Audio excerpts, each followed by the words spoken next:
ଧର୍ମଗଡ଼ ସବଡିଭିଜନରେ ନୂତନ ଉପଜିଲ୍ଲାପାଳ ଭାବରେ ଯୋଗଦାନ କଲେ ଆଇଏଏସ୍ ପ୍ରେକ୍ଷା ଅଗ୍ରୱାଲ। କଳାହାଣ୍ଡି ଜିଲ୍ଲାର ଧର୍ମଗଡ଼ ସବଡିଭିଜନରେ ନୂତନ ଭାବରେ ଯୋଗ ଦେଇଥିବା sub collector madam Preksha Agarwal ଆଇଏଏସ୍ଙ୍କୁ ଆଜି ତାଙ୍କ କାର୍ଯ୍ୟାଳୟ ସାମ୍ନାରେ ସାମ୍ବାଦିକ ବନ୍ଧୁ ସମୂହ ପୁଷ୍ପଗୁଚ୍ଛ ଦେଇ ସ୍ୱାଗତ ସମ୍ବର୍ଦ୍ଧନା ଜଣାଇଥିଲେ। ସମ୍ପ୍ରତି ତାଙ୍କର ଦ୍ୱିତୀୟ ପର୍ଯ୍ୟାୟ ଆଇଏଏସ୍ ତାଲିମ ସମାପ୍ତ ହେବା ପରେ ତାଙ୍କୁ ରାଜ୍ୟ ସରକାର ଧର୍ମଗଡ଼ରେ ସବ୍ କଲେକ୍ଟର ଭାବରେ ନିଯୁକ୍ତି ଦେଇଥିଲେ। ସେ 2022 ମସିହାରେ ୟୁପିଏସସି ସିଭିଲ ସର୍ଭିସ ପରୀକ୍ଷାରେ 30ତମ ସ୍ଥାନ ହାସଲ ମ୍ୟାଡାମ ପ୍ରେକ୍ଷା ଅଗ୍ରୱାଲ।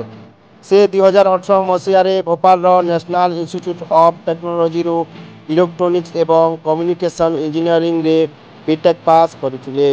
ୟୁପିଏସସି ପରୀକ୍ଷାରେ ଭୂଗୋଳକୁ ଇଚ୍ଛାଧୀନ ବିଷୟ ରଖି ସେ ତାଙ୍କର ଚତୁର୍ଥ ପ୍ରୟାସରେ 30ତମ ସ୍ଥାନ ହାସଲ କରିଥିଲେ।